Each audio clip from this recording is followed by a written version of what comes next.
आज मैं आपको राजनीति से जुड़ा हुआ एक केस दिखाने जा रहा हूँ जो कि आया था मध्य प्रदेश हाई कोर्ट में। सबसे पहले मैं आपको पूरा ब्रीफ में शॉर्ट में आपको समझा देता हूँ कि पूरे केस में हुआ क्या क्या था। इस पूरी वीडियो में मैं आपको पूरी प्रोसीडिंग भी दिखाऊंगा, कोर्ट में क्या क्या बातचीत हुई, क्या क्या सब कुछ हुआ, पूरा डिटेल में भी आपको बताऊंगा, इसलिए वीडियो को आप लास्ट तक जरूर देखना।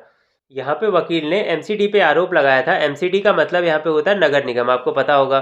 तो वकील ने जज साहब के सामने बोला कि जिसका केस मैं लड़ रहा हूँ वो आदमी भारत जोड़ो यात्रा में गया हुआ था मध्य प्रदेश में। जिस दिन वो भारत जोड़ो यात्रा में गया उसके कुछ दिन बाद उसके खिलाफ एक नोटिस जारी कर दिया गया और उसे थाने में बुलाया गया।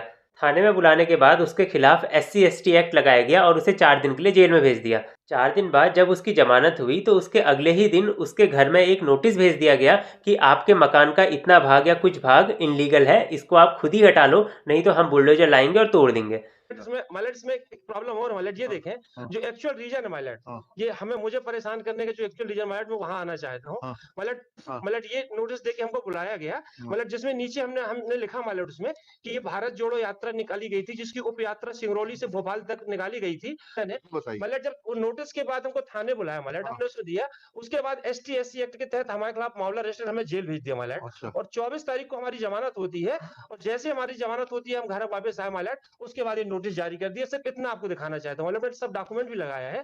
मेरे वहां थाने बुलाया वहां से सीधे जेल भेज दिया माइलेट कि और ST/SC एक्ट लगा के मैं 4 दिन जेल में रहा। जेल में के बाद जैसे मैं 24 तारीख को माइलेट बाहर आया तो इन्होंने मकान तोड़ने का नोटिस जारी कर दिया माइलेट। सिर्फ इतना आपसे बताने का बोला। अच्छा ठीक है, लिखिए। तो ये है पूरा केस। इस पूरे केस की सुनवाई चल रही थी कोर्ट में। अब मैं आपको पूरा डिटेल में बताता हूँ कि स्टार्टिंग से एंड तक क्या क्या हुआ। जितना केस मैंने आपको अभी तक बताया है, इतना सुनने के बाद आपको ये लग रहा होगा कि ये तो नॉर्मल इंक्रोचमेंट का केस है, इनलीगल कंस्ट्रक्शन का केस है। यहाँ पे 6-7 दिन का टाइम दिया जाएगा, उसके बाद तोड़ने का ऑर्डर दे दिए जाएंगे, सिंपल सा केस है। मैं बता दूं यहाँ सिंपल सा केस नहीं है, असली जो ट्विस्ट है इस केस में वो अब आने वाला है, मैं आपको बताता हूँ। देखो, वकील ने सबसे पहले जज साहब के सामने जो मैंने पूरी कहानी आपको बताई है, ये सब पूरी कहानी जज साहब के सामने बताई इसने।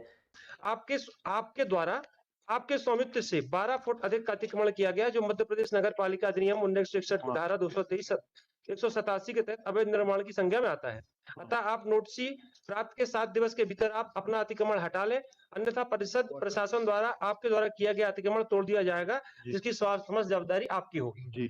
इतना सब कुछ बोलने के बाद वकील ने यहाँ पे एक चीज और बताई जो कि बहुत ही ज्यादा इंटरेस्टिंग है। आप सुनोगे आपको हंसी आ जाएगी, इतना इंटरेस्टिंग है। वकील ने बोला कि जिस आदमी का मैं केस लड़ रहा हूँ उसके नाम का नोटिस आया है नगर निगम के द्वारा, लेकिन उस आदमी के नाम तो जमीन रजिस्टर्ड है ही नहीं।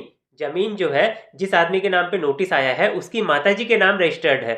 मतलब हमारे नाम पे वहाँ कोई भी मकान नहीं है, मतलब कोई भी प्रॉपर्टी नहीं है मेरे नाम पे और इन्होंने ये नोटिस जारी किया। मतलब अगर आपको नहीं है तो आप यही बता दीजिए आपके नाम से कोई प्रॉपर्टी नहीं। किसके नाम से प्रॉपर्टी है? ये हमारी माँ के नाम पे। मतलब तो माँ को जब नोटिस आएगा तब करिएगा। यस मतलब पर ये देखिए नहीं तो उसको तोड़ रहे हैं। मतलब 7 दिन का समय दिया है इनने। 7 दिन तो हो। इस चीज को आधार बनाते हुए वकील ने सीधा सा कोर्ट के सामने बात कही, जज साहब के सामने बात कही कि ये तो एक पॉलिटिकल केस है, केवल परेशान करने के उद्देश्य से केस हम पे किया गया है, तो हमें स्टे ऑर्डर दे दीजिए। ऐसा वकील ने जज साहब के सामने सीधा सा एक अपनी डिमांड रखी यहाँ पे। जैसा कि आपने यहाँ पे देखा कि जिस आदमी के नाम पे जमीन रजिस्टर्ड नहीं है, मकान जिस आदमी के नाम पे रजिस्टर्ड नहीं है, उस आदमी के नाम पे एमसीडी नोटिस भेज रही है कि अरे तुम जल्दी से अपना मकान जहाँ जहाँ इनलीगल है वहाँ हटा दो, नहीं तो हम आके तोड़ देंगे।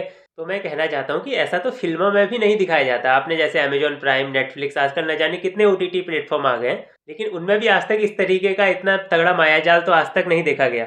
जज साहब ने यहाँ पे सीधा सा यहाँ पे ऑर्डर दिया। जज साहब ने बोला कि 15 दिन तक इनकी प्रॉपर्टी जैसी है वैसी रहेगी और 15 दिन के अंदर जो भी हमारा डिपार्टमेंट है, जो भी इस चीज़ को देखता है, ज़मीन किसकी कहाँ है, कितनी है, किसके नाम रजिस्टर्ड है, ये सारी चीज़ें जो भी डिपार्टमेंट देखता है वो 15 दिन के अंदर देखे और 15 दिन के अंदर डिसीजन लेके हमें बताए। Which will be decided by the concerned authority within period of 15 days.